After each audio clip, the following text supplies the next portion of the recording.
Bonjour Église Évitance, est-ce qu'on peut se mettre debout d'ores et déjà pour entrer pleinement dans la présence de Dieu? Et je ne sais pas pour vous, mais on sent clairement que la présence de Dieu, elle est palpable. Je ne sais pas pour toi, mais moi, dès que j'étais au fond, j'attendais juste que ça arrive à zéro pour que je me dise, purée, il faut que j'y aille. Parce que là, il est temps que les vrais adorateurs commencent à se réveiller pour adorer le Père en esprit et en vérité. Alors, je ne sais pas si toi, tu es prêt, mais mon conseil pour toi ce matin, commence à te préparer parce que ce matin, c'est une journée de célébration envers notre Dieu qui mérite toute l'adoration. Alléluia. Ce matin, j'aimerais vous partager un peu une histoire que sans doute vous connaissez. Donc, c'est l'histoire de Josué. Josué, en fait, donc il était très proche de Moïse. Et quand Moïse est décédé, Dieu a appelé Josué justement à conduire le peuple d'Israël là où Dieu voulait qu'il aille. Donc en fait, Dieu a donné une mission. Dieu a donné un appel à Josué. Mais quand Dieu a donné cet appel à Josué, au final, il ne l'a pas laissé comme ça. Il lui a dit, je t'appelle, je te donne cette mission-là. Mais lorsque tu vas aller, ne crains pas, parce que je vais t'équiper. Tout lieu que ton pied foulera, je te le donne en héritage. Tout ce que tu feras, tout ce que tu entreprendras, réussira parce que je suis avec toi. Et ça me parle beaucoup, je ne sais pas pour vous, mais moi ça me parle beaucoup parce qu'au final, ça fait un peu écho à notre vie. Ça fait un peu écho à notre vie parce qu'au final, et si tu ne le savais pas ou si tu l'avais oublié, je voudrais tous vous rappeler qu'on a tous un appel.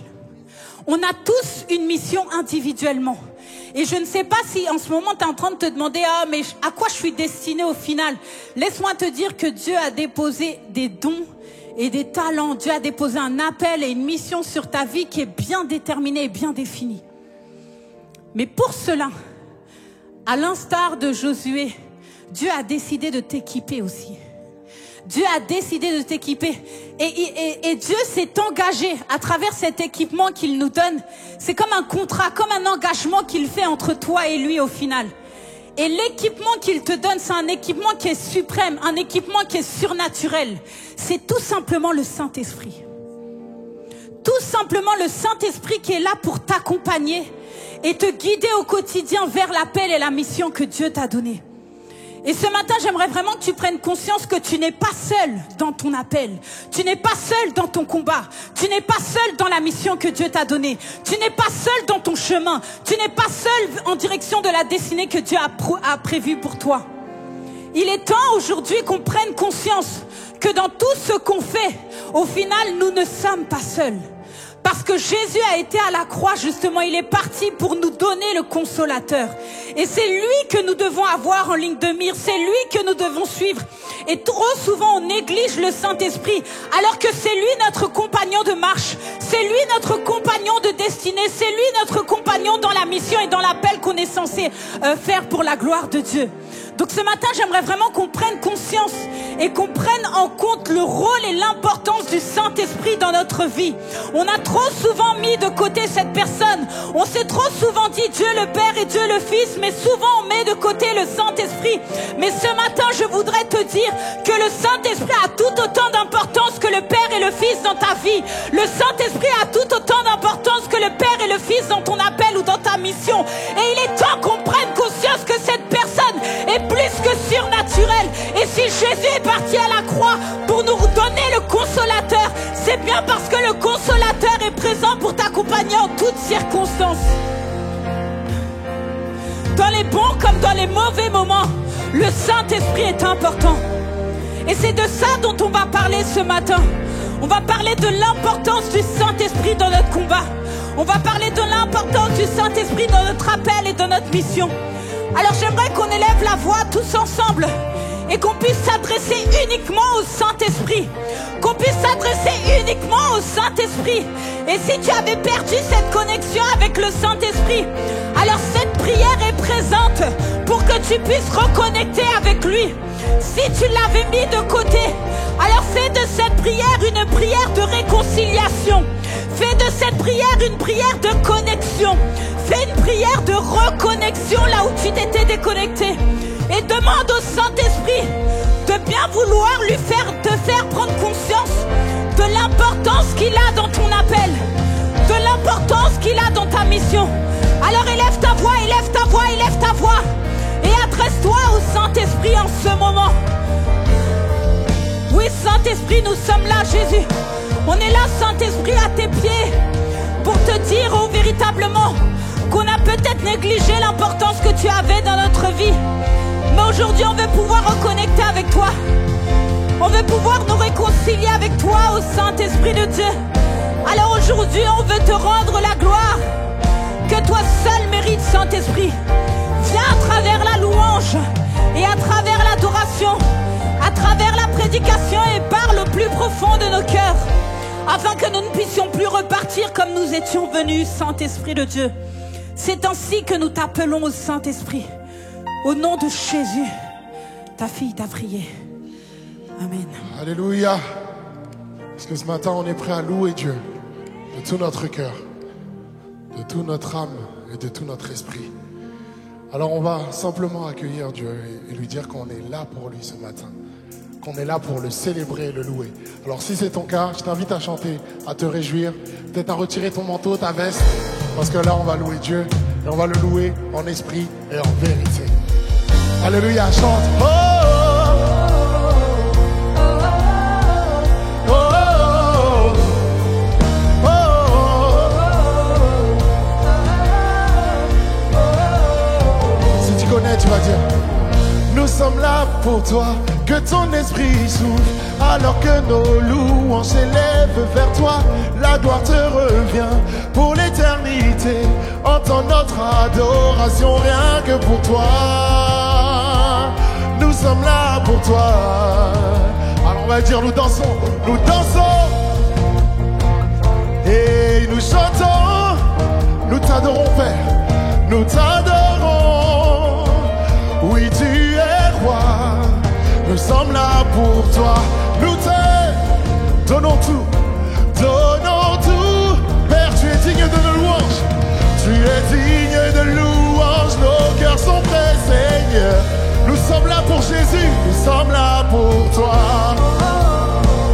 Oh, oh, oh, oh, oh. Oui, chante, oh, oh, oh, oh. Évidence, élève sa voix et dis: oui, nous sommes là pour toi.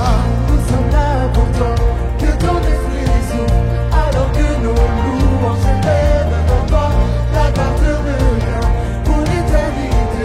Entends notre adoration rien que pour toi. Oui, nous sommes là pour toi. Nous sommes là pour toi. Pour toi. Pour toi. Ah, pour toi. Pour toi. Et alors, nous dansons. Nous dansons. Chantons. Oh, oh, oh, oh, nous t'adorons. Tu es roi. Tu es Père, roi. nous sommes là pour Nous sommes toi. là Nous te, pour te oui, donnons tout.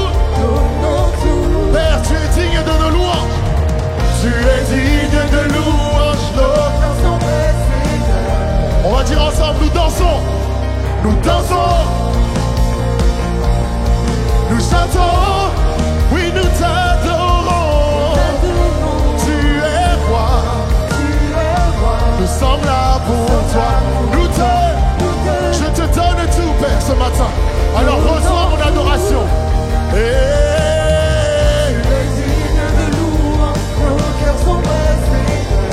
Nous sommes là pour toi. Nous sommes là pour toi.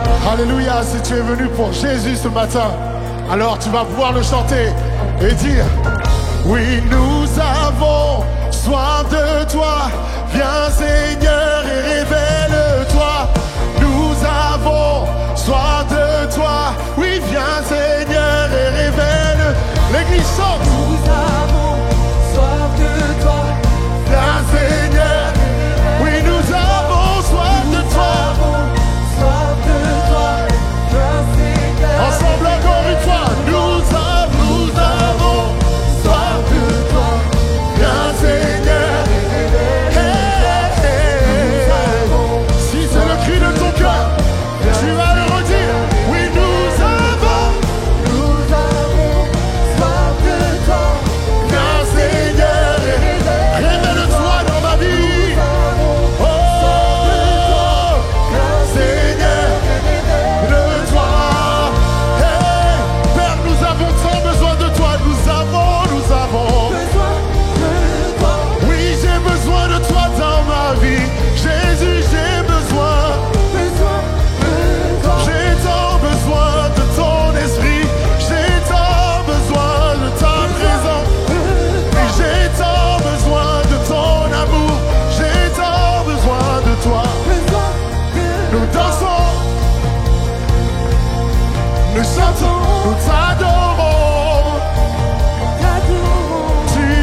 soif de toi. Est-ce que l'église peut élever sa voix?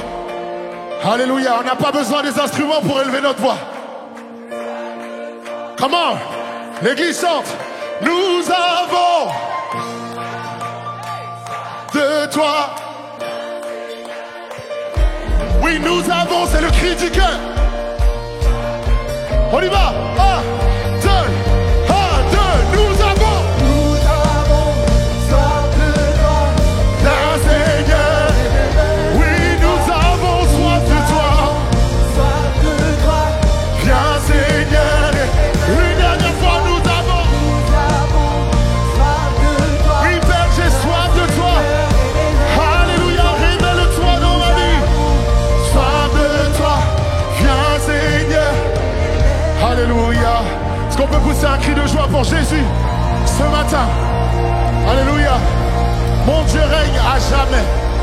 Mon Dieu règne à jamais. Est-ce que tu peux dire à ton voisin, mon Dieu règne à jamais? Alléluia.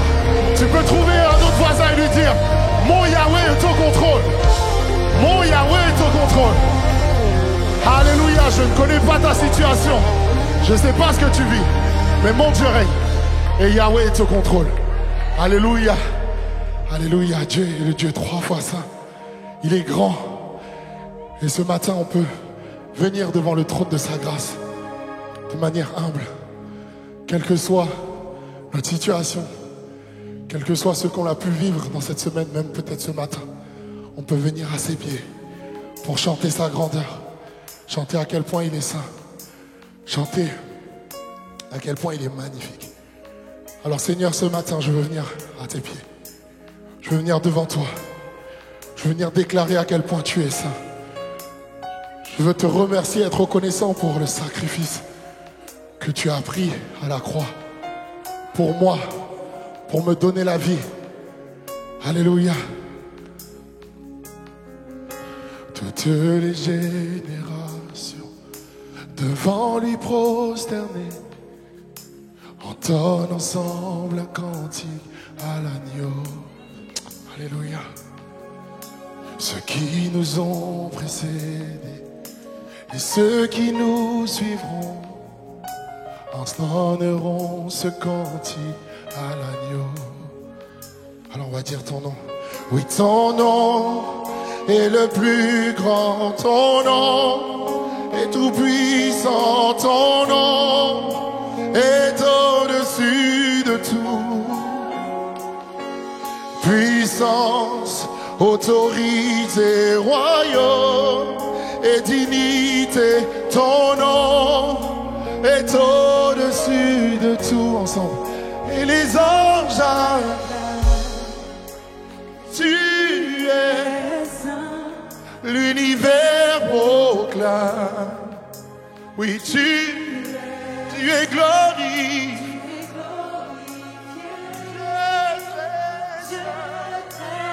Jamais tu es saint. Alléluia. On va dire ensemble. Oui, vous qui l'a pardonné, vous qui l'a racheté, vous qui l'a pardonné, vous qui l'a racheté, venez chanter ce cantique à l'agneau. Alléluia. Vous qui l'a libéré, vous qui portez son nom. Alléluia, je suis fier de faire partie de ta famille, Seigneur. Alors je veux chanter à quel point tu es saint. On va redire ça encore. Vous qui l'a pardonné, vous qui l'a racheté, venez chanter. Alléluia. Oui, vous qui l'a libéré, vous qui portez.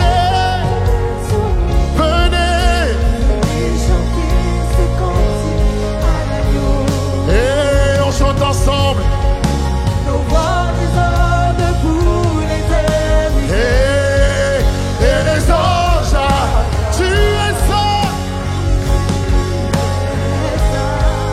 L'univers proclame, tu es saint. Oui,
Dieu, ton nom est plus. Ton nom est le plus grand, ton nom Et tout puissant, oui, ton nom. On peut déclarer cela. Alléluia. Le nom de Jésus-Christ. Dieu, tu es le plus grand. On va déclarer qu'il y a un seul nom sur cette terre. On va dire, il y a un seul nom, un seul nom. Il n'y a qu'un seul nom, qu'un seul, il n'y a qu'un seul nom. C'est le nom de Jésus, oui Jésus. Il n'y a qu'un seul nom, non, qu'un seul, il n'y a qu'un seul nom. Jésus, il n'y a qu'un seul nom.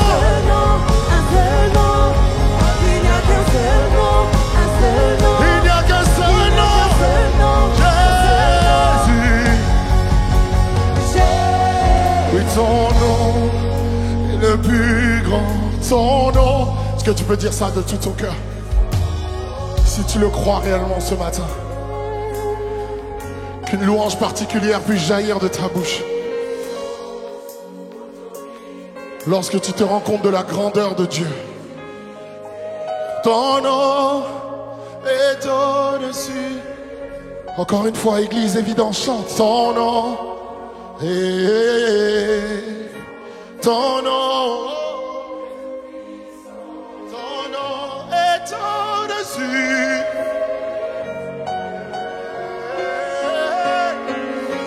Autorité, roi et dignité. Oui, ton nom est et les anges acclament, et les anges acclament. Oui, tu es l'univers proclame. Tu es saint, tu es glorifié. Oui, Dieu très saint, à jamais tu es saint. Hey, alléluia, et les anges acclament. Oui, Père, tu es saint, l'univers proclame. Oui, tu es saint, Yahweh, tu es glorifié. Oui, Dieu très saint. Alléluia, à jamais. Alléluia, tu es glorifié, tu es glorifié. Alléluia, Dieu très saint. À jamais tu es saint. Oh, oh, oh. Tu es glorifié. Oui, Dieu très saint. À jamais. Alléluia. Oh. Oui, car toi seul est saint. Trois fois saint. Dieu tout-puissant, éternel, digne est l'agneau, alléluia, oui, digne est l'agneau, oui, car toi seul est saint, trois fois saint.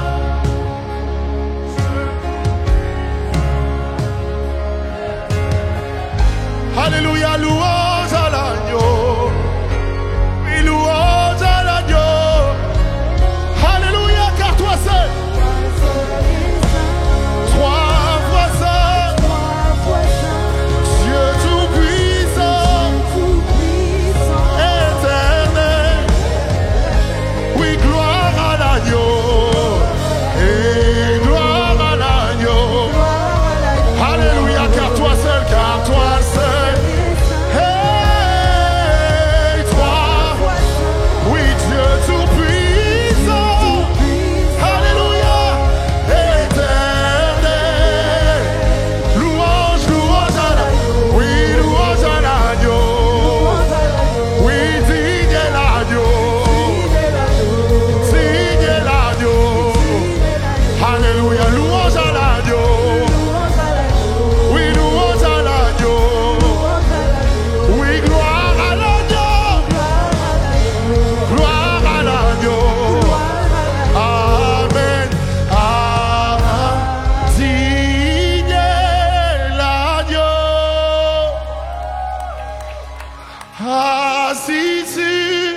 le trône, roi couronné de 1000 couronnes, tu es victorieux. Fais sortir cette louange. Tu es levé, Jésus, Fils de Dieu. Sois béni, sois chéri des cieux, roi crucifié. Alléluia. Digne est l'agneau. Oui, digne est l'agneau. On va reprendre une dernière fois. Digne est l'agneau. Digne est... J'aimerais que l'Église fasse monter une louange particulière envers celui qui s'est sacrifié à la croix pour chacun d'entre nous. Juste imagine-toi en face du trône de Jésus, de Dieu, et le Saint-Esprit qui est là. Chanter sa magnificence, louer son nom. Tu es...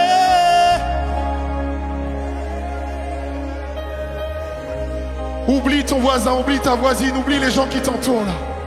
Fais ton face à face avec ton Seigneur. Sois chéri.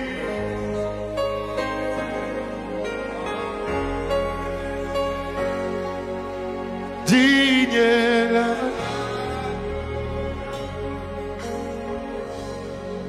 Oui, digne est l'agneau. Oui, magnifique est l'agneau.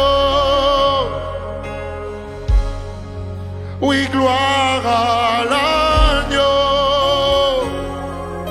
Alléluia.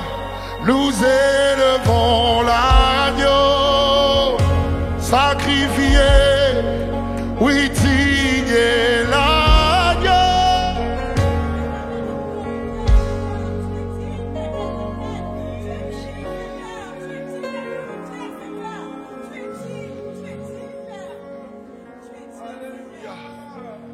Alléluia. Ta louange ne doit pas s'arrêter avec le son ou le bruit des instruments, ni même de tes voisins. C'est une louange personnelle que tu fais avec ton Père.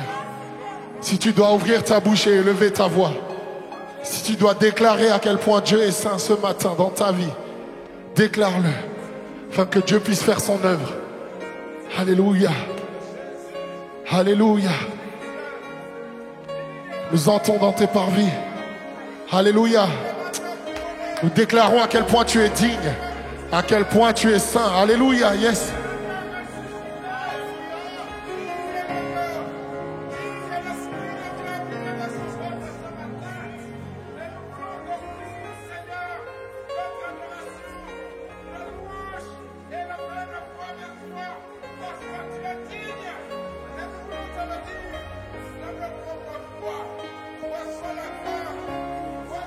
Alléluia, tu es digne, Père.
Oh, je t'adore.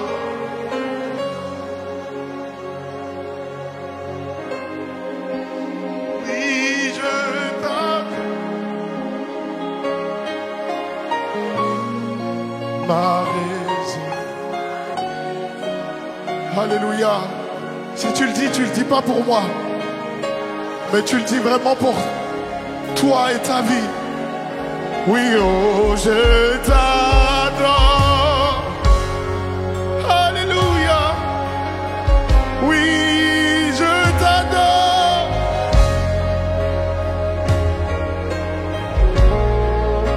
Ma raison, c'est de t'adorer. Alléluia. Oui, je t'adore, Jésus, Yahweh. Oh, j'élève ton nom.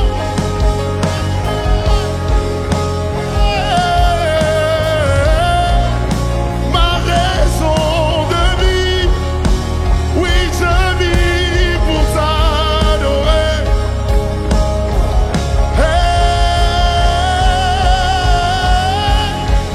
Oui, je t'adore. Oui, je t'adore. Alléluia. Ma raison, c'est de ta. Alléluia. Seigneur, quand je contemple ta majesté, ta magnificence, je suis juste ébahi, je suis juste ébloui par ta grandeur. Alléluia. Alléluia. Prends encore 1 minute, 2 minutes avec ton Père, où tu lui dis des choses qui te sont personnelles, des louanges qui émanent de ta propre bouche, une déclaration que tu lui fais. C'est toi et ton Père. Oh,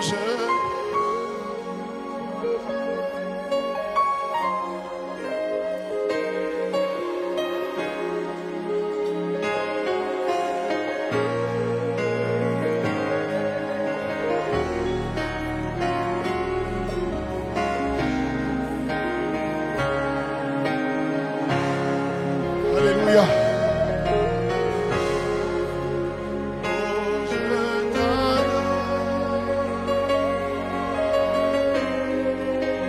Oui, je t'adore. Ma raison, c'est de Alléluia. Si quelqu'un adore en esprit et en vérité, qu'il puisse faire entendre sa voix aujourd'hui. Alléluia. Je ne peux rien faire, Père, par mes propres moyens. C'est que par ton esprit, c'est que par ta force. Nous sommes l'argile, tu es le potier. Alors façonne-moi, Père. Fais de moi un édifice qui te rend gloire. Remplis-moi de ton esprit. Car j'ai besoin de toi pour aller vers ta mission, vers ton œuvre, vers ton plan. J'ai besoin de ton esprit. Ni par force, ni par puissance, mais par ton esprit. Envoie ton esprit. Ni par force, ni par puissance, mais par ton esprit. Envoie ton esprit.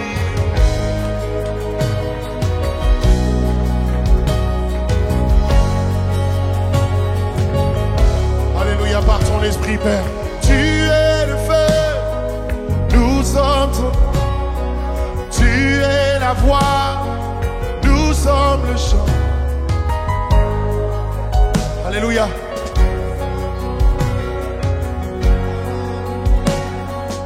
On va redire ensemble. Tu es le feu, nous sommes le temple, tu es la voix. Et nous, oui, toi notre Dieu, nous sommes. C'est un cri de guerre que nous voulons déclarer encore une fois. Et tu es le feu.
Amen.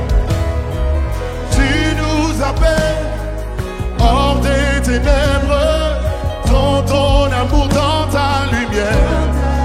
Grâce sur grâce et relevé, tu viens à nous, nous donnes. Oui, tu nous appelles, oui, hors des ténèbres.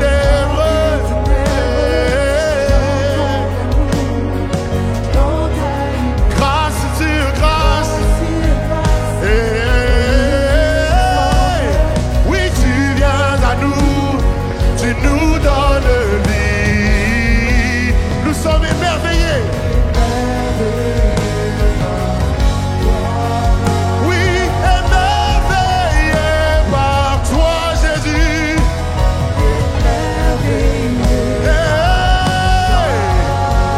Émerveillés par toi.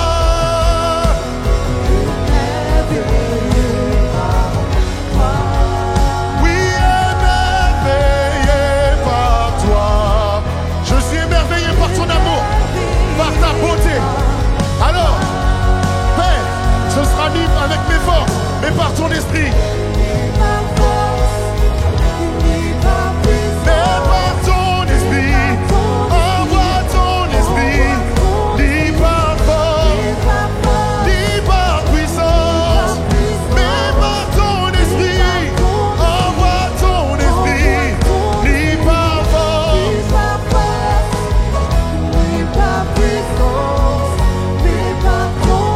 Envoie ton esprit, ni par force, ni par puissance, mais par ton esprit, envoie ton. Alors Père, oh oui, souffle, viens souffler sur nous, Saint-Esprit, viens souffler sur nous ensemble. Oh, souffle, viens souffler. Hey, Saint-Esprit, viens souffler sur nous. Hey, oh oui, souffle, viens souffler sur nous. Souffle de Dieu. Alléluia, Saint-Esprit, viens souffler sur nous.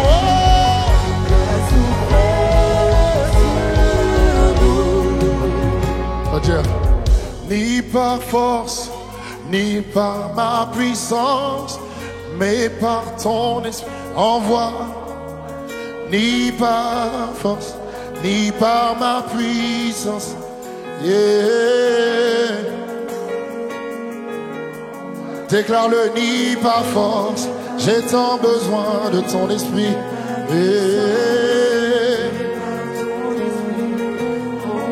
Oh, oh, oh. Et par ton esprit, envoie, ni par force, ni par puissance, mais par ton esprit, envoie ton esprit. Oui, ni par force, alléluia, ni par puissance, mais par ton esprit, envoie ton esprit. Que ton onction descende sur moi, que ton onction descende. Alléluia. On rentre dans un temps prophétique. Alléluia. Si tu déclares de ta bouche que ton onction descende sur moi, si tu déclares de tes lèvres, attends-toi à ce que Dieu agisse dans ta vie et qu'il se manifeste d'une manière particulière. Alors ouvre ta bouche. Si c'est le désir de ton cœur, dis-lui que ton onction descende et que ton onction. Oui, que ton onction. Oui, que ton onction. Que ton onction. Oui, que ton onction. On va dire, je suis disposé, assoiffé.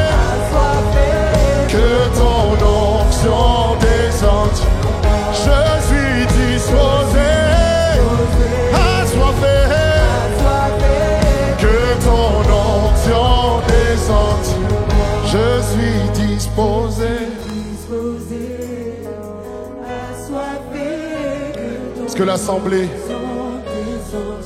peut élever ce cri? Je suis. Élève ta voix. Alléluia, ça ne peut pas venir d'une autre personne que toi. Je suis. Alléluia, que ton onction descende. Je suis disposé, assoiffé, que ton onction. Alléluia, que ton onction. Alléluia, que ton onction. Au feu dévorant, anime ton feu, envoie ton feu. Alléluia, que ton onction, envoie ton feu, envoie un feu nouveau, envoie un souffle nouveau.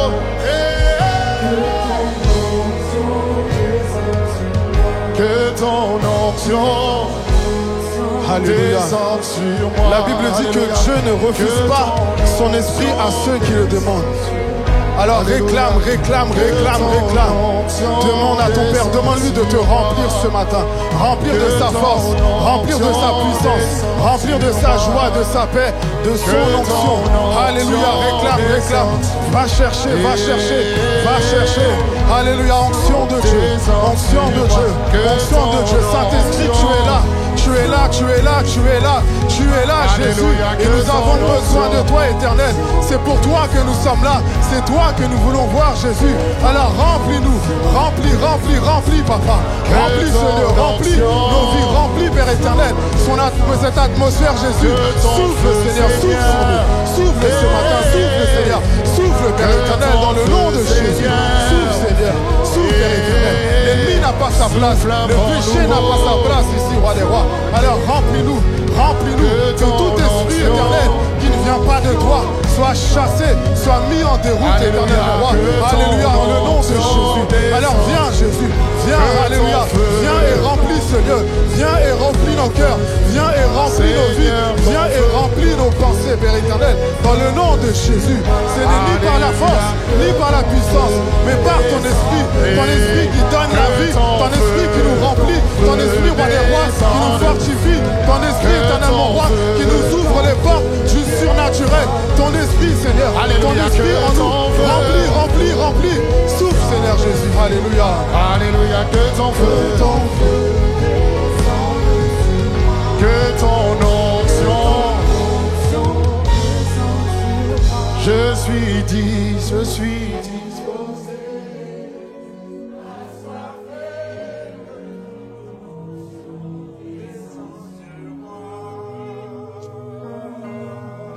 Alléluia, Seigneur.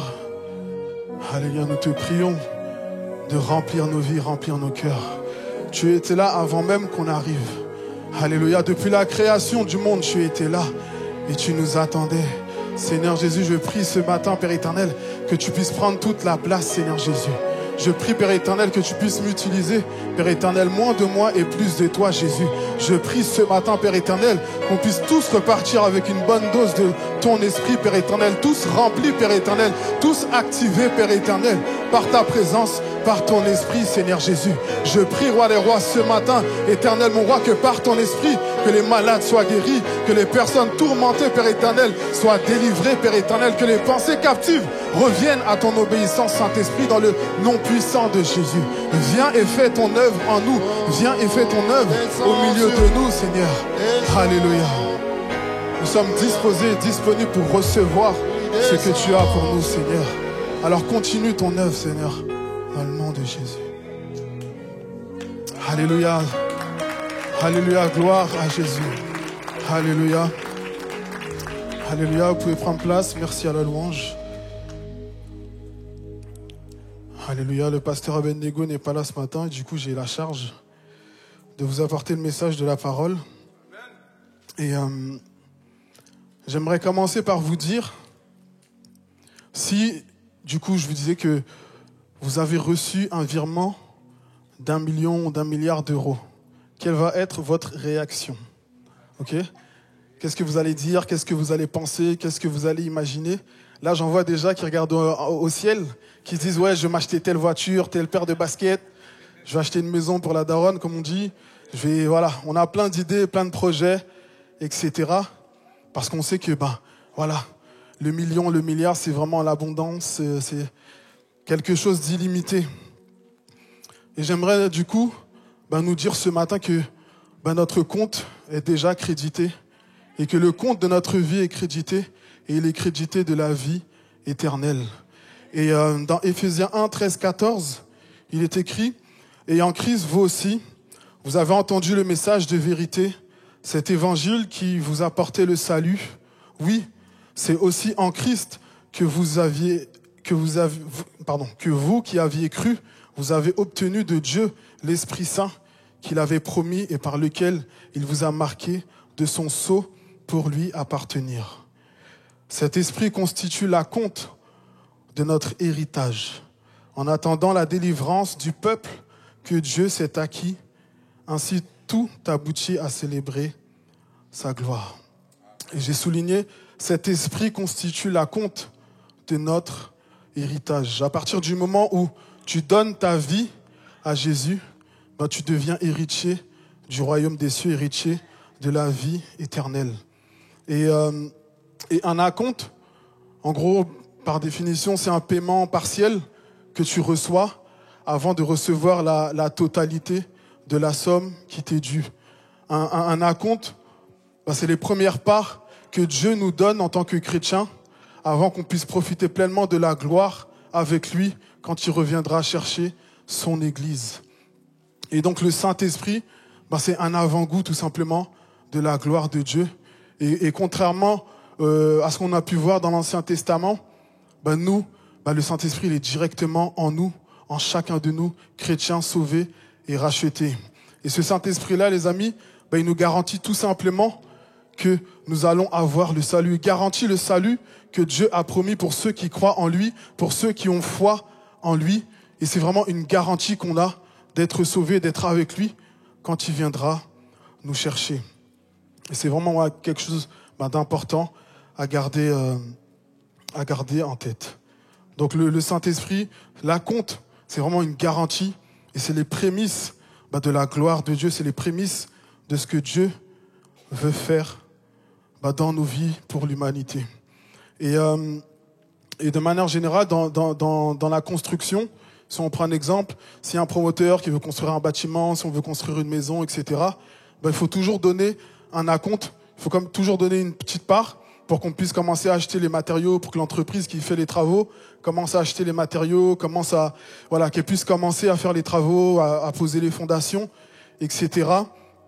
Et ça permet de couvrir les frais, les premiers frais qui sont engagés, et ça évite qu'on se retrouve à court de trésorerie. Et comme vous le savez, le mot pour cette année, c'est la construction. Et mon premier point, justement, c'est que la croix, c'est un projet de construction. Donc, on est tous... Jésus est mort à la croix pour nous sauver. Son sang a coulé. Il a vaincu la mort, il a vaincu le péché, il a vaincu Satan à la croix, afin que tout un chacun, nous puissions avoir la vie si on l'accepte dans nos cœurs. Et du coup, là, c'est le premier point, là, c'est la fondation. C'est vraiment le sacrifice de Jésus pour chacun de nous. Et ce que Dieu veut faire aussi par la suite, c'est qu'il veut tout simplement nous bâtir, nous, en tant qu'enfants de Dieu.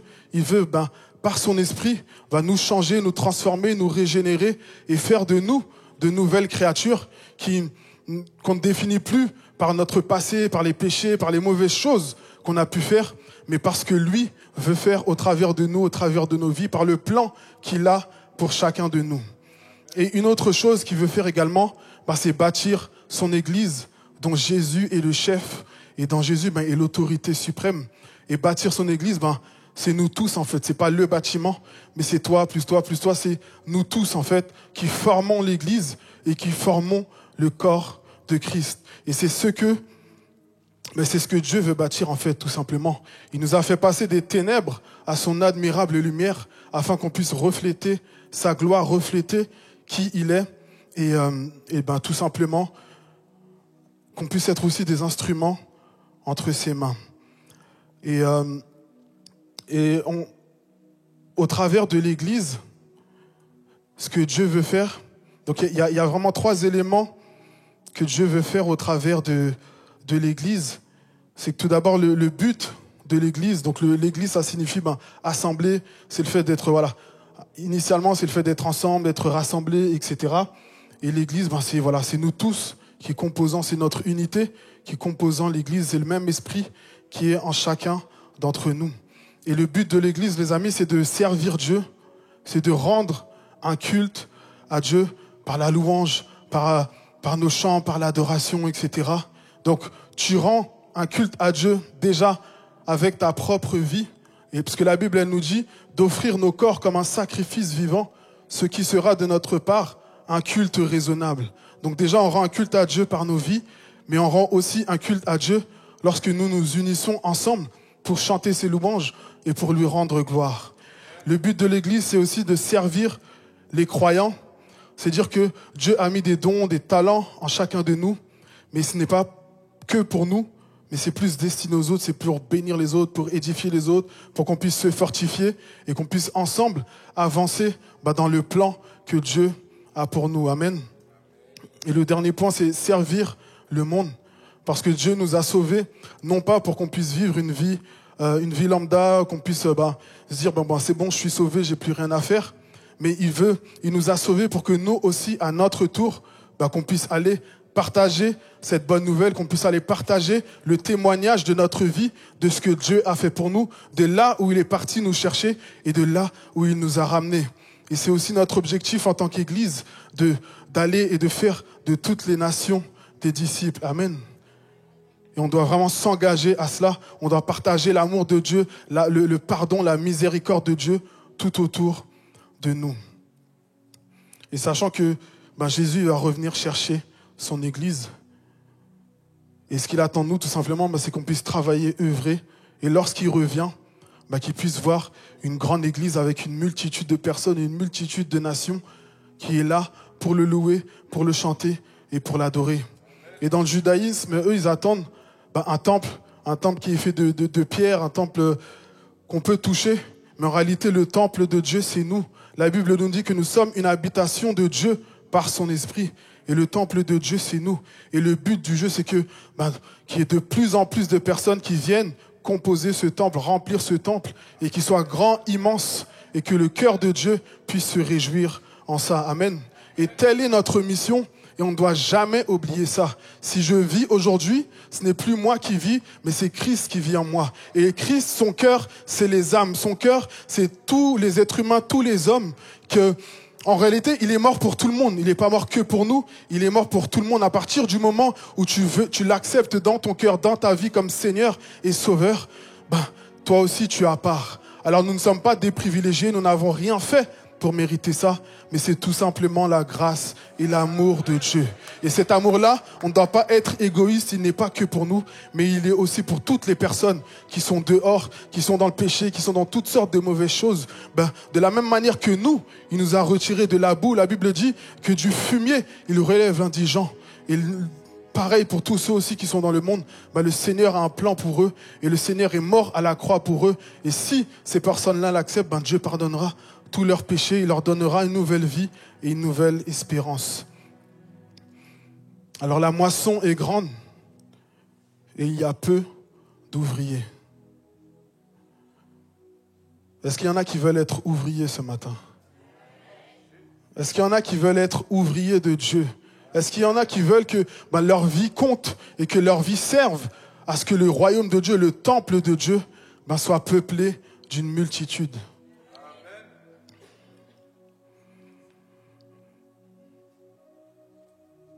Et pour effectuer cette mission, justement, pour participer dans ce projet de construction, et c'est mon deuxième point, Dieu nous donne, dans cet acompte, Dieu nous donne le Saint-Esprit, qui est une première part, justement, de la gloire de Dieu. Il nous donne cet acompte pour qu'on puisse, tout simplement, commencer à travailler, commencer à faire son œuvre, commencer à manifester le plan qu'il a prévu pour l'humanité en fait, et pour nos vies et pour l'humanité.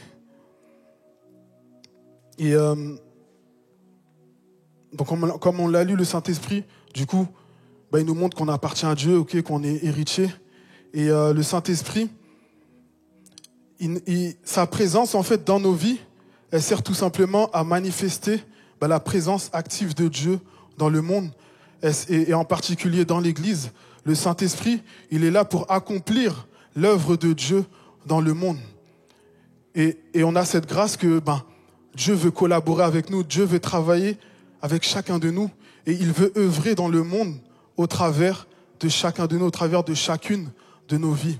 Donc ta vie compte, ta vie a de l'importance. À partir du moment où le Saint-Esprit est en toi, et comme Ingrid l'a dit au début, on a tous un appel, on a tous une mission spécifique, il faut tout simplement se tenir debout et commencer à travailler. Il faut se tenir debout, se lever et se laisser tout simplement utiliser par Dieu.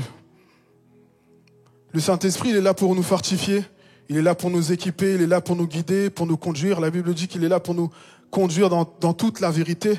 Il est là pour nous purifier, pour nous laver, pour nous aider à vivre une vie de sanctification. Il est là pour nous révéler les choses cachées de Dieu qu'en tant qu'être humain, on ne peut pas comprendre, on ne peut pas saisir. Il est là pour nous donner sa force et son autorité face à l'ennemi justement de nos âmes qui veut nous faire tomber. Et dans Éphésiens 1, j'ai relevé 4 mots par rapport au Saint-Esprit. C'est la prière de Paul pour l'église d'Éphèse. Et ces 4 mots, justement, qui sont vraiment importants et qu'on doit bien saisir pour nos vies, c'est la sagesse, la révélation, l'illumination de l'intelligence et la puissance. Et on voit que Paul prie pour toutes ces choses-là, concernant dans sa lettre aux Éphésiens. Et on voit vraiment qu'il prie que le peuple puisse recevoir ces choses-là pour marcher selon la volonté de Dieu. La sagesse, ça va te donner tout simplement une intelligence supérieure, ça va te permettre de discerner des choses qui ne sont pas naturelles, mais des choses qui vont beaucoup plus loin que ça. La sagesse, du coup, ça va nous permettre de penser comme Dieu, lui, pense, de comprendre les choses, d'analyser les choses comme lui le pense. Mais pour qu'on puisse manifester la sagesse comme Dieu le veut, on doit aussi apprendre la correction, on doit aussi apprendre à ne pas tout savoir, ne pas tout connaître, ne pas toujours avoir raison, mais on doit vraiment être, facile à enseigner, et surtout on doit se laisser enseigner par Dieu, par son esprit qui est en nous, afin tout simplement de manifester sa sagesse à lui, parce que la sagesse de Dieu est bien au-dessus de celle des hommes. Il est question de révélation, et la révélation, c'est une communication directe de Dieu, directe de sa part. La révélation, c'est aussi une action divine qui te permet de comprendre la parole de Dieu, qui te permet de comprendre les enseignements de Jésus. Il y a des choses que encore une fois, que tu ne comprendras pas par toi-même, mais l'Esprit de Dieu, justement, va t'aider à comprendre ces choses-là. Et c'est pour ça qu'il est question d'illumination de l'intelligence, parce que la sagesse et la révélation découlent de l'illumination de l'intelligence. Illuminer, c'est rendre évident, rendre clair, c'est faire que quelque chose qui n'existe pas vienne à la lumière. C'est éclairer spirituellement, c'est être imprégné de la connaissance de Dieu, instruire, enseigner, et l'illumination nous donne l'incompréhension. Et Paul, justement, prie pour que le peuple puisse avoir une compréhension plus profonde de Dieu. Et il y a un verset qui parle aussi du fait d'illuminer les yeux de nos cœurs, parce qu'en réalité, le cœur, c'est là où il y a la pensée, les émotions, notre volonté, etc. Et en fait, ce qu'on doit comprendre par là, c'est que notre intelligence doit être renouvelée. À cause du péché, à cause de la chute de l'homme, c'est comme si le logiciel de départ, il y a eu un bug, il y a eu un piratage, il est défectueux, et comme s'il faut reset, en fait, faut remettre la machine en route, faut remettre le bon logiciel, faut faire un nettoyage pour qu'il puisse fonctionner correctement. Et c'est de cette même manière, justement, Dieu veut faire pareil avec nous. Il veut renouveler notre intelligence, renouveler nos pensées, renouveler ce qu'il y a dans nos cœurs pour enlever tout ce qui est sale, tout ce qui est souillé et remplir au travers de son esprit par lui, par son amour, par sa bonté, par sa perfection. Et il veut nous éclairer, nous conduire et nous montrer le chemin. Et il est question également de puissance, parce qu'on a besoin de connaître quelle est la puissance de Dieu. Et même si on se dit c'est un acompte, on n'a pas la totalité, mais en réalité, ce que Dieu donne, c'est infini et illimité. Et on a besoin de comprendre aussi la puissance de Dieu, de croire en cette puissance-là. Parce que Paul, justement, il parle des autorités, des puissances, des dominations, des souverainetés, etc. Donc, il énumère plein de choses pour montrer. C'est comme s'il voulait montrer aux Éphésiens que peu importe les divinités païennes que vous avez pu connaître, peu importe votre culture, rien ne sera au-dessus de Dieu. Et moi, je suis d'origine haïtienne et j'ai déjà vu des gens qui venaient à l'église tous les dimanches, etc. Mais face à un problème, face à un souci, lorsqu'ils voient qu'il y a plus d'espoir ou ils voient pas le bout du chemin, il y en a qui disent, vas-y, je vais aller au pays, je vais aller faire 2-3 choses et on va voir si ça marche. Et c'est, en tout cas, moi, c'est ce que je comprends quand je vois ce que Paul dit, c'est que peu importe qui tu vas voir, peu importe ce que tu fais, rien n'égalera la puissance de Dieu. Donc peu importe, en gros, il y a aucun autre recours que Dieu. Tu peux aller voir qui tu veux, faire ce que tu veux, faire les trucs de magie, etc. Tu peux faire toutes les choses les plus mystiques que tu veux, mais rien n'égalera la puissance de Dieu. Parce que la Bible dit qu'il a dépouillé les autorités et les dominations et il les a livrées publiquement en spectacle à la croix. Alors si Jésus ne le fait pas, c'est parce qu'il ne le veut pas, mais personne n'est au-dessus de lui, personne n'est au-dessus de sa puissance, parce qu'il est ressuscité, et c'est en sa résurrection que nous croyons. Sa puissance est dans sa résurrection, dans le fait qu'il a vaincu la mort, qu'il est allé dans le séjour des morts, et qu'il en est ressorti avec les clés, et que, tout simplement, il nous met sa puissance et son autorité à notre disposition. La Bible dit que vous avez reçu l'autorité de marcher sur toute la puissance de l'ennemi. Amen. Alors Jésus est assis à la droite de Dieu. La droite, c'est un lieu d'honneur, un lieu d'autorité. Et il y a souvent ça dans la Bible. On dit que Jésus il est assis à la droite du Père et il intercède pour nous. Et voilà, la droite, c'est tout simplement une position d'autorité. Il y a un verset dans la Bible qui dit que la droite de l'Éternel est élevée et que la droite de l'Éternel manifeste sa puissance. Je ne mourrai pas, je vivrai et je raconterai les œuvres de l'Éternel. Alors peu importe ce que tu traverses, peu importe tes soucis, peu importe tes problèmes, parce que Jésus est assis à la droite du Père, parce que sa droite est élevée et que sa droite est puissante, tu ne mourras pas et tu vivras. Peu importe tes problèmes, ils n'auront pas raison de toi, parce que ton Dieu est plus fort que tout cela. Amen. Et le but de tout ça, en fait, ce que Paul veut nous faire comprendre, c'est que on a besoin d'une connaissance plus approfondie de Dieu. La Bible dit autant l'Orient est éloigné de l'Occident, et autant justement nos pensées sont éloignées de Dieu. Dieu est bien au-dessus de nous, et on a besoin de passer du temps avec lui dans l'intimité, dans la consécration, pour comprendre exactement qui il est, pour comprendre son plan, pour comprendre ce qu'il veut faire au travers de nous, Église, et au travers de chacune de nos vies individuellement. Et la Bible dit, mon peuple meurt par manque de connaissance. Donc on a besoin d'une connaissance encore plus profonde de Dieu. On a besoin de comprendre l'espérance qui est attachée à nous, cette espérance qu'on a, ce salut que nous avons et qui nous attend au retour de Jésus. On a vraiment besoin de comprendre la richesse de cet héritage-là. Et comme je disais tout à l'heure, vraiment le cœur et la pensée, c'est vraiment quelque chose d'important. C'est comme si Dieu veut renouveler notre intelligence, renouveler notre cœur, renouveler notre pensée, parce que c'est de là que tout va dépendre. En fait, c'est là que nos actions, tout ce qu'on va faire, tout ce qu'on va mettre en place, tout découle de nos pensées et de notre cœur. Et c'est pour ça que Dieu veut tout réinitialiser afin que lui puisse tout simplement nous montrer la marche à suivre, afin que lui, par son esprit, qui nous conduit dans toute la vérité, qu'on puisse marcher comme lui le veut, qu'on puisse suivre le chemin tracé par lui. Donc la pensée et le cœur, c'est comme le centre de contrôle. Et Dieu, lui, justement, il veut reprendre le contrôle sur chacune de nos vies. Amen.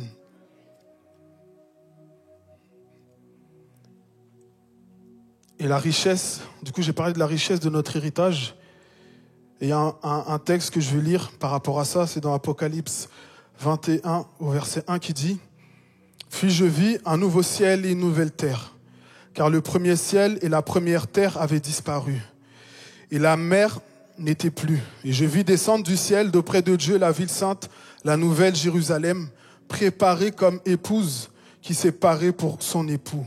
Et j'entendis du trône une forte voix qui disait « Voici le tabernacle de Dieu avec les hommes. Il habitera avec eux et ils seront son peuple. Et Dieu lui-même sera avec eux. Il essuiera toutes leurs larmes, toutes les larmes de leurs yeux, et la mort ne sera plus. Il n'y aura plus ni deuil, ni cri, ni douleur, car les premières choses auront disparu. Et celui qui est assis sur le trône dit « Voici, je fais toutes choses nouvelles. » Et il dit « Écris ces paroles, car ces paroles sont certaines et véritables. » Et il me dit « C'est fait. Je suis l'alpha et l'oméga, le commencement et la fin. À celui qui a soif, je donnerai de la source de l'eau de vie gratuitement. Celui qui vaincra héritera des choses. Je serai son Dieu, il sera mon fils. Mais pour les lâches, les incrédules, les abominables, les meurtriers, impudiques, enchanteurs, idolâtres, menteurs, leur part sera dans l'étang ardent de feu et de soufre, ce qui est la seconde mort. » Voilà notre héritage, les amis. Si tu as placé ta foi en Jésus, si tu crois en lui, il y a une vie de joie, une vie de paix, une vie d'abondance qui t'attend auprès de lui.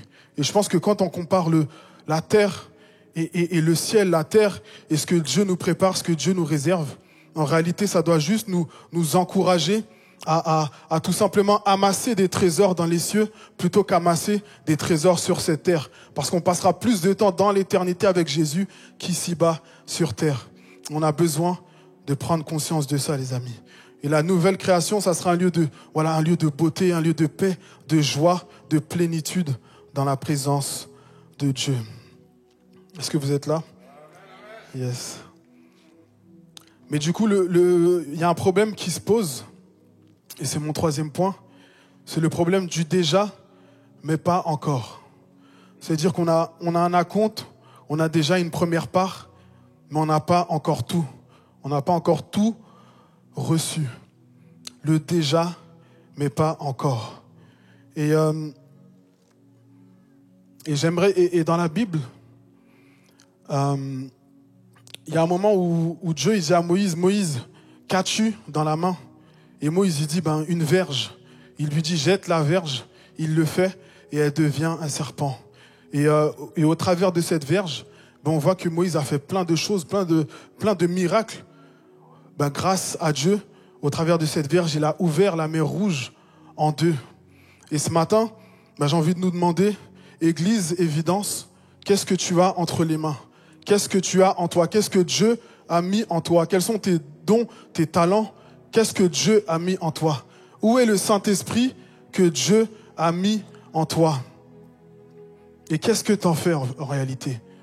Il est vrai que nous sommes dans un combat, nous sommes dans une guerre. À partir du moment où tu donnes ta vie à Jésus, tu passes dans le camp ennemi et tu as le diable qui rôde, tu as le diable qui cherche une occasion pour t'atteindre, pour te faire tomber, pour te faire pécher, pour que tu puisses te rebeller contre Dieu. Il veut t'écarter de la vérité, il veut t'empêcher de recevoir cet acompte, en fait, ces prémices que Dieu a déjà pourvues, a déjà mis en place pour toi. Toutes ces bénédictions qui sont déjà là, le fait d'être sauvé, le fait d'être délivré, le fait d'être sanctifié, justifié, toute cette puissance que Dieu a mis en nous, le diable, il ne veut pas qu'on puisse s'en servir. Parce qu'il sait déjà ce qu'il y a en nous. Il connaît cette puissance et il sait que si on a conscience de ça et si on l'utilise, il ne pourra rien faire contre nous. Et on va juste dépeupler l'enfer. On va juste aller prêcher la bonne nouvelle et des âmes viendront à Jésus. Et c'est tout ce qu'il ne veut pas. Il veut juste contrecarrer les plans de Jésus.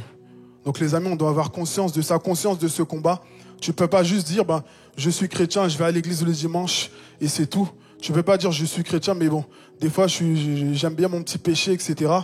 Tu peux pas fonctionner comme ça parce que le diable, lui, c'est ce qu'il attend pour t'atteindre, pour t'attaquer et pour empêcher que tu utilises tout ce que Dieu a mis en toi, toute cette puissance, cette force, toutes ces choses surnaturelles qu'il a mis en chacun de nous.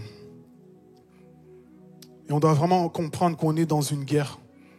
On a reçu un acompte, mais des fois, pendant la construction, il peut y arriver des aléas, il peut y avoir du vandalisme, etc. Il peut y avoir plein de choses. Donc nous devons toujours rester sur nos gardes. La Bible dit, veillez, priez, afin de ne pas tomber dans la tentation. Et le diable, la tentation, c'est ce qu'il utilise, la ruse, le mensonge, le doute. Il veut s'attaquer à nos pensées. Il veut nous dire des mensonges. Il veut vraiment qu'on puisse penser tout le contraire de ce que Dieu dit. Des fois, tu viens à l'église, on t'entend des choses, mais au final, il y a une épreuve, il y a quelque chose qui vient, et c'est comme si ce que tu avais entendu n'avait plus de valeur, était insignifiant pour toi. Alors, il est temps, les amis, de se réveiller, en fait, tout simplement. Il est temps de revêtir les armes spirituelles. Il est temps d'être ces ouvriers que Dieu veut qu'on soit dans sa mission. Il est temps qu'on puisse se dire, est-ce que je suis là où Dieu veut que je sois? Est-ce que ma vie compte? Est-ce que ma vie apporte au royaume de Dieu? Il est temps qu'on puisse se regarder en face, faire une introspection et se dire, là où je suis aujourd'hui, est-ce que c'est là où Dieu veut que je sois? Est-ce que ce péché dans ma vie est plus important que de faire la volonté de Dieu?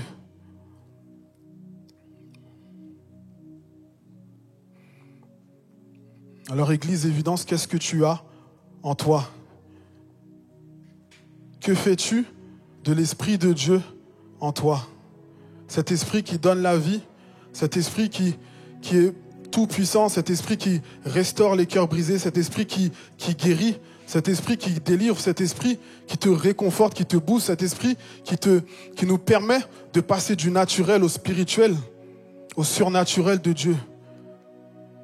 Que fais-tu du Saint-Esprit en toi? Quelle place il occupe dans ta vie, dans ton quotidien, dans tes relations, dans tout ce que tu fais, tout ce que tu dis, dans tes pensées? Que fais-tu de cet esprit-là? Vous savez, on peut avoir une grosse voiture. Ok, une voiture, ça a été créé pour rouler sur une route en dur.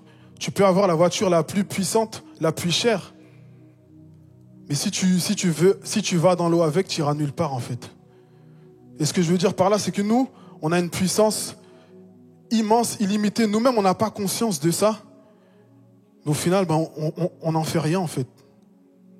Au lieu de marcher selon le plan de Dieu, marcher selon ce que Dieu veut, nous, on traîne encore dans le péché, on traîne encore dans la boue, on traîne encore dans toutes sortes de mauvaises choses.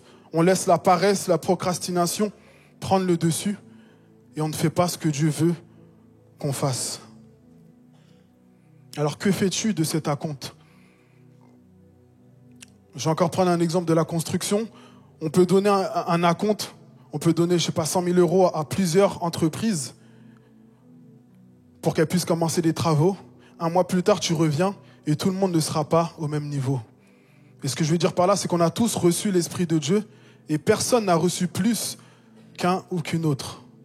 Mais en réalité, on n'est pas tous au même niveau parce que chacun n'utilise pas cet acompte de la même manière. Et dans la Bible, il y a la parabole des talents où chacun a reçu une somme d'argent. Certains vont faire fructifier et d'autres non.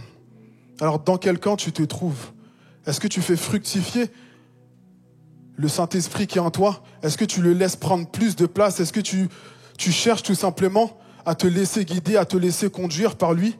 Ou tu préfères rester avec tes pensées humaines, avec ton intelligence, tes connaissances, avec ton bac plus 5 ou ton gros salaire que tu as, plutôt que de suivre ce que Dieu te dit?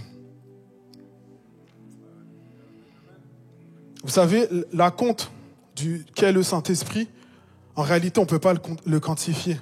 Et c'est vrai que, par définition, un acompte, c'est limité dans le sens où c'est pas complet, il y a quelque chose qui doit arriver derrière.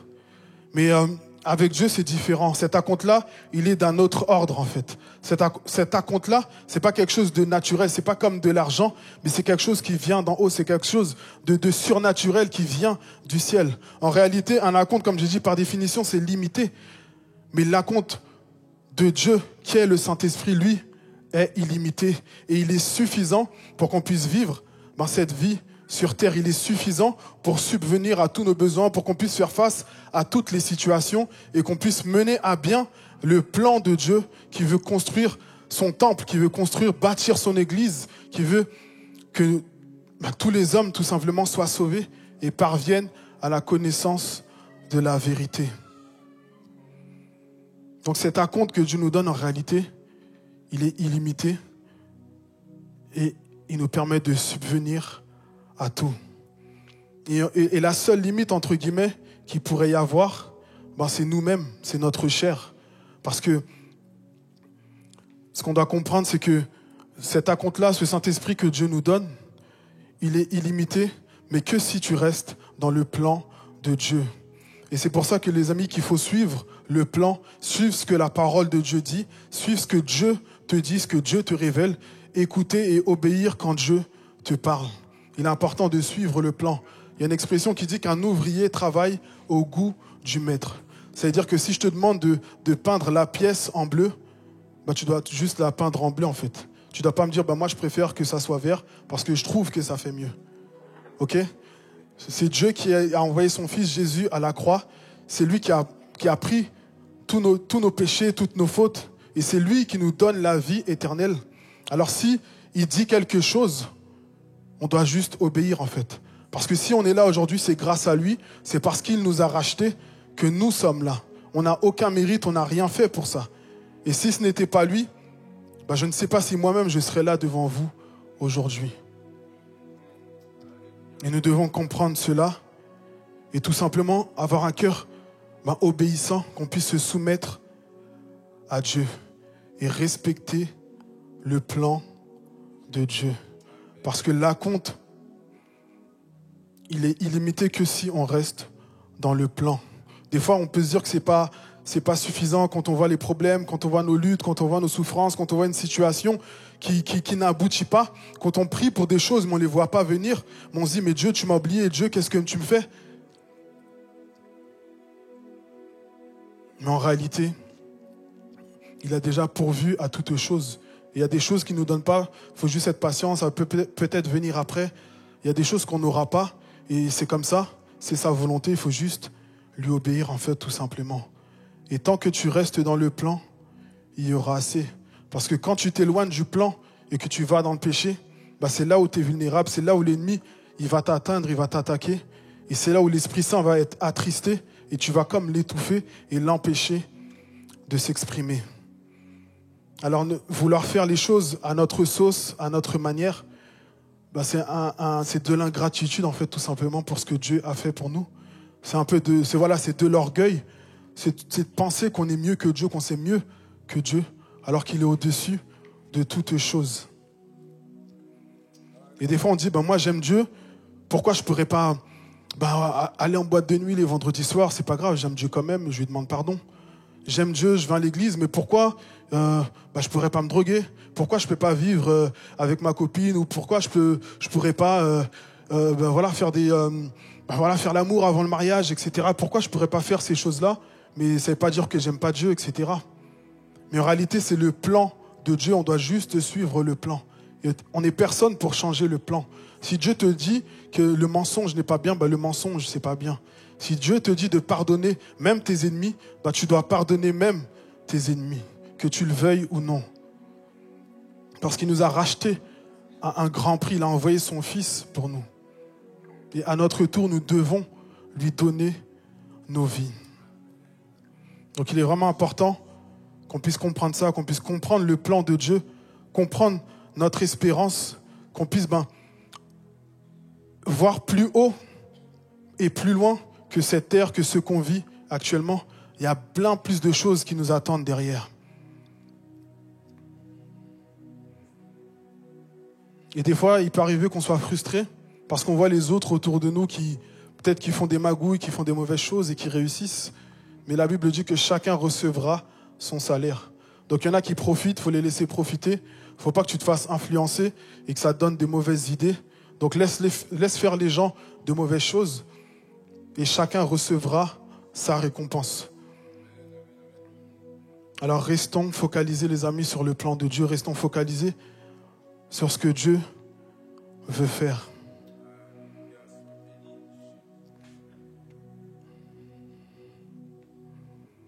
Et j'aimerais terminer avec 3 mots et on va prier. Tout d'abord, il y a la repentance. Parce que réellement, ce matin, il y a des personnes qui doivent se repentir. Il y a des personnes qui savent qu'elles sont dans le péché, qui savent qu'elles mènent une vie qui ne glorifie pas Dieu, qui savent que, en réalité, le Saint-Esprit, elles l'ont mis de côté et elles vivent leur vie comme ça. Et advienne que pourra. Et ce matin, on doit vraiment se repentir, revenir à Dieu. On doit reconnaître notre état, notre situation. Dans Ésaïe 6, Ésaïe dit « Malheur à moi, je suis perdu, car je suis un homme dont les lèvres sont impures. » Et il y a un ange qui est venu toucher sa bouche avec une pierre ardente. Et il a dit « Ton péché est pardonné. » Donc si ce matin tu reconnais ton péché, tu reconnais ton état, Dieu est fidèle et juste pour te laver, pour te pardonner et pour que tu puisses te repositionner dans le plan qu'il a pour toi et pour ta vie. Le deuxième point, c'est répondre à l'appel parce que Dieu a besoin d'ouvriers. Dieu veut qu'on puisse s'engager avec lui. Et toujours dans Ésaïe 6, il dit « Qui enverrai-je et qui parlera pour nous ?» Et Ésaïe a répondu « Me voici, envoie-moi. » Et si Dieu te pose la même question ce matin, qui je peux envoyer ici et qui parlera pour moi? Quelle va être ta réponse? Et des fois, on peut dire des choses de la bouche et derrière ne rien faire. Parce qu'il y a un verset qui dit que ce peuple m'honore des lèvres, mais son cœur est loin de moi. Et ce matin, Dieu ne veut pas simplement qu'on parle, mais il veut notre cœur, il veut nos pensées, il veut tout notre être, il veut reprendre les contrôles de nos vies. Et le troisième point, c'est être rempli du Saint-Esprit.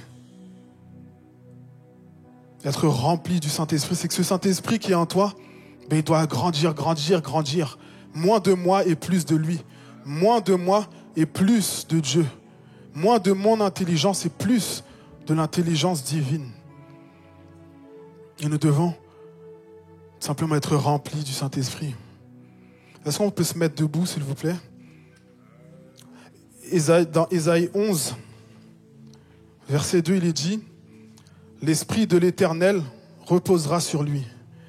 Et cet Esprit lui donnera le discernement, la sagesse, le conseil et la force. Il lui fera connaître et craindre l'Éternel. » Et ce verset-là, on peut tout simplement l'appliquer à nous-mêmes. Et dire que l'Esprit de l'Éternel repose sur moi, l'Esprit de l'Éternel est en moi. Et il me donnera, si je lui laisse la possibilité, il me donnera le discernement, il me donnera la sagesse, le conseil, la force. Il me fera connaître profondément Dieu. Il me fera craindre l'Éternel. Alors les amis, on va prier par rapport à tout ça. La repentance, le fait de répondre à l'appel et le fait d'être rempli du Saint-Esprit, le fait de quotidiennement passer du temps avec Dieu dans la prière, dans la lecture de la parole, dans le jeûne, dans la louange, dans l'adoration, mais faire en sorte que nos vies soient sans cesse remplies de lui, remplies de sa présence, afin que ça soit Christ réellement qui puisse vivre en chacun de nous. Et lorsque tu vas parler, lorsque tu vas faire des choses, c'est l'Esprit de Dieu qui va agir. C'est son onction sur toi, c'est sa force, sa puissance qui va t'accompagner. Lorsque tu seras face à une situation, face à des attaques de l'ennemi, et tu pourras te lever, tu pourras parler, commander aux esprits de partir, commander aux maladies de partir. Mais tu dois laisser la place au Saint-Esprit de prendre tout le contrôle de ta vie. Il est là pour nous conduire dans toute la vérité, les amis. Alléluia. Et pendant que la louange va commencer à chanter, j'aimerais que vraiment vous puissiez tout simplement élever la voix et prier. Que chacun puisse regarder sa vie et prier. Et si quelqu'un dans ce lieu, alors qu'on parle d'héritage, alors qu'on parle de toutes les belles choses qui nous attendent avec Dieu, si quelqu'un n'a pas encore Jésus dans sa vie, c'est le moment, mon ami. Parce que si tu n'as pas Jésus, tu es vulnérable. Si tu n'as pas Jésus, tu ne pourras pas avoir part à cet héritage. Mais Jésus est mort pour toi, Jésus est mort pour ta vie. Et il y a un chant que j'aime beaucoup qui dit « Quel que soit le péché, le sang de Christ l'efface ». Alors ne dis pas que je suis trop sale, j'ai trop péché, j'ai trop fait de mauvaises choses. Parce que nous tous qui sommes ici, nous sommes des pécheurs ou des anciens pécheurs. Mais grâce à Dieu, par son amour inconditionnel et infini, nous sommes là. Alors si tu es dans ce lieu, si Dieu parle à ton cœur, n'hésite pas à approcher. Il y a l'ancien Roger qui est là. Il y a des personnes qui sont là pour prier avec toi. Mais ne repars pas de ce lieu sans ta part de l'héritage. Parce que ce que tu veux aujourd'hui, c'est rien comparé à la gloire qui nous attend avec lui dans l'éternité. Alléluia. Alors commençons à élever la voix et à inviter l'Esprit de Dieu. Commençons à nous repentir, à dire à Dieu, Seigneur, je te demande pardon pour toutes les fois où je t'ai négligé, pour toutes les fois où je t'ai mis de côté, pour toutes les fois où même si ton Esprit Saint m'a alerté, mais j'ai préféré rester dans le péché. Seigneur Jésus, je te prie que tu puisses tout simplement me nettoyer, me laver, me repositionner, Seigneur, dans ton plan, Père éternel. Je veux reprendre ma route, reprendre mon chemin, Seigneur Jésus, et je veux aller là où tu veux que j'aille, éternel mon roi. Je veux m'engager pleinement avec toi, Seigneur Jésus, et que ma vie, Seigneur Jésus, puisse t'honorer, que ma vie puisse te glorifier, que ma vie puisse te plaire, Seigneur Jésus. Alors, Père, je prie que ton esprit, Père éternel, qui est là en ce lieu, ton esprit qui était là avant même qu'on arrive, ton esprit qui était là depuis, alléluia, la fondation du monde, que ton esprit remplisse ce lieu, remplis nos cœurs, remplis nos vies, roi des rois. Alléluia. Alléluia. Oui, viens, Esprit de Dieu, brûle comme un feu qui consume, consume-moi ici dans ta présence. Je m'abandonne à ta gloire pour ta. Si tu connais, chante ces paroles. Oui, accueille l'Esprit de Dieu. Ouvre ton cœur, ouvre ton âme, ouvre ton esprit à son action. Et consume-moi ici dans. Et je m'abandonne à ta gloire. Alléluia, pour ta gloire.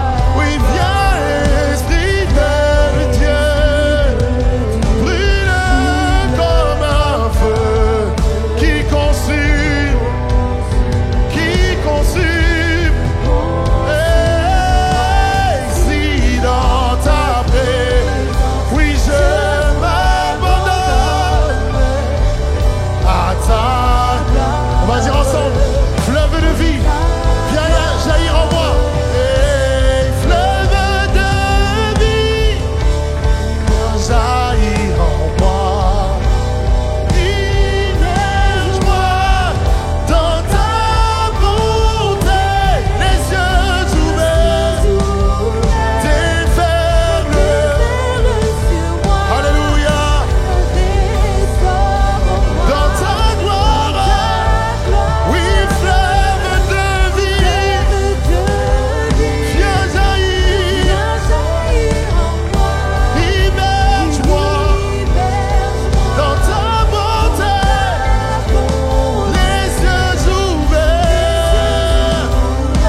Alléluia.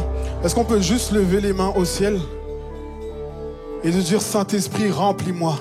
Saint-Esprit, remplis-moi. Je sais qu'il y a des personnes qui sont là et qui veulent plus de Dieu, qui veulent être remplis, baptisés de son esprit, qui veulent être activés par l'Esprit de Dieu. Et pendant que la louange va continuer, juste qu'on dise Saint-Esprit, remplis-moi, Saint-Esprit, remplis-moi. Je veux te connaître plus. Je veux te connaître plus. Alléluia. La Bible dit qu'il ne refuse pas son esprit à ceux qui le demandent. Alors juste lève les mains et parle à ton Père. Il n'y a pas de formule magique, mais parle avec ton cœur. Parle avec tes mots. Alléluia. Et ta soif va parler pour toi. Ton désir de plus va parler pour toi. Ton envie de plus de Dieu va parler pour toi. Alors Saint-Esprit, lève tes mains et parle à ton Père. Et demande-lui de te remplir. Alléluia. Viens Saint-Esprit. Alléluia. Descends sur nous. Et que ta puissance vienne. Que ta voix résonne. Viens et change nos cœurs. Oui, accomplis ta parole. Saint-Esprit, descends sur nous. Hey, on va le dire ensemble. Oui, Saint-Esprit, descends sur nous. Descends.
Saint-Esprit, descends.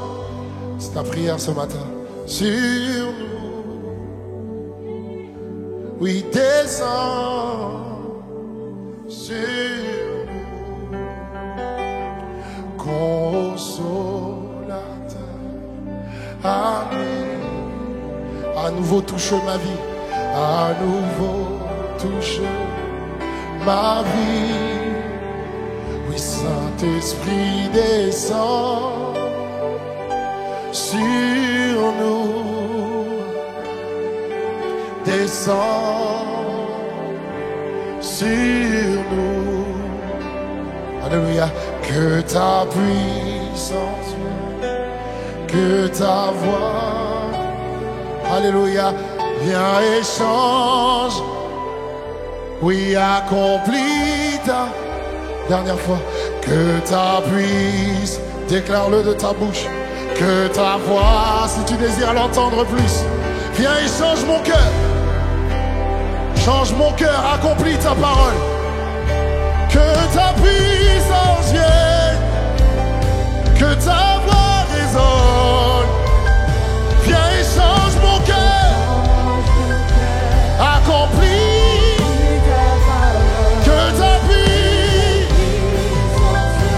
Alléluia, que ta voix, je désire plus de toi. Accomplis, que ta puissance vienne, que j'entende ta voix.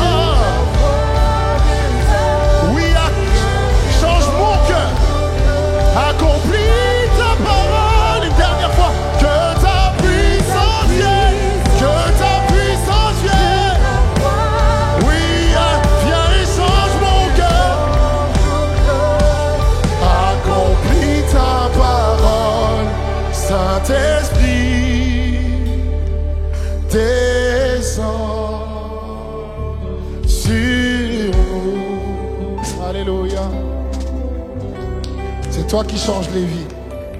C'est toi qui nous remplis, Père. Il n'y a que par toi que l'on peut faire ton plan. Il n'y a que avec l'aide de ton Saint-Esprit, qu'on peut accomplir la mission que tu nous as confiée, Père. Alors ne me laisse pas repartir sans être rempli de toi. Ne me laisse pas repartir sans entendre ta voix. Ne me laisse pas repartir sans que mon cœur soit changé. Ne me laisse pas repartir tel que je suis. Mais Père, simplement, j'ouvre mon cœur à ta voix. J'ouvre mon esprit à ton esprit. Je te donne tout. Je te laisse entrer. Afin que tu puisses accomplir ton œuvre en moi. Alléluia. Revêt-nous de ta puissance, Papa. Revêt-nous de ton esprit. Revêt-moi de ta puissance. Revêt-moi de ton esprit. Je veux tellement faire, mais je ne peux pas le faire avec mes propres forces. J'ai besoin de toi. J'ai tant besoin de toi. J'ai tant besoin de toi, Yahweh. Alléluia. J'ai tant besoin. J'ai besoin de ton esprit. J'ai besoin de ta vie. Alléluia. J'ai tant besoin. J'ai tant besoin. Si tu n'as pas les mots, tu peux dire j'ai tant besoin. Alléluia. Remplis-moi. Alléluia. Remplis-moi. J'ai tant besoin. Si c'est le désir de ton cœur, alors tu peux t'écrier j'ai tant besoin de toi. Oui, j'ai tant besoin de toi. Remplis-moi. J'ai tant besoin. J'ai tant besoin. Je viens devant toi, Père. Remplis-moi. J'ai tant besoin. Alléluia. Oui, que ta puissance. Hey, viens et chante. Accomplis, Saint-Esprit. Descends sur nous. Alléluia. Alléluia. Alléluia. Est-ce qu'on peut acclamer le Seigneur? Est-ce qu'on peut acclamer le Père, le Fils, le Saint-Esprit? Merci beaucoup, c'était pour moi, mais j'ai demandé à ce qu'on acclame le Père, le Fils et le Saint-Esprit, celui qui était, qui est et qui vient, celui qui vient et qui change les cœurs, celui qui vient avec sa puissance et qui accomplit sa parole dans ta vie. Tu viens de le chanter. Alors j'ai dit, est-ce qu'on peut acclamer le Seigneur? Parce qu'il mérite notre adoration et notre louange. Aucune autre acclamation comme celle-ci ne mérite d'être élevée devant le royaume de Dieu. Parce qu'il est digne de recevoir la louange, l'honneur, l'adoration, l'action de grâce, nos remerciements. À lui seul la gloire au siècle des siècles. Parce qu'il dit et la chose arrive, il ordonne et la chose existe. Ce que tu as demandé, tu vas le recevoir. Parce que lorsqu'il descend, toutes choses changent. Lorsqu'il descend, ceux qui étaient aveugles commencent à voir. Lorsqu'il descend, ceux qui étaient malades commencent à être guéris. Et c'est ce Dieu-là que nous servons. C'est ce Dieu-là que nous adorons. Parce que sa puissance dépasse toute autre puissance qui existe dans le monde entier. À lui seul la gloire. À lui seul la gloire. À lui seul la gloire. Même lorsqu'on ne veut pas l'adorer, ordonnons à notre âme de bénir l'Éternel. Parce que lui seul mérite notre adoration au siècle des siècles. À jamais, Jésus, tu es saint. À jamais, Jésus, tu es saint. Et lorsqu'on t'appelle Saint-Esprit, tu descends. Et on veut croire, Saint-Esprit, que tu es au milieu de nous et que tu agis puissamment, tu remplis les cœurs éternels des armées. Alors merci, merci, merci, Saint-Esprit, pour cela. Au nom de Jésus. Amen, alléluia. Alléluia. Je vous en prie, installez-vous. Le temps de dire au revoir à toutes les personnes qui nous suivent en ligne. Que Dieu vous bénisse. On se retrouve la semaine prochaine.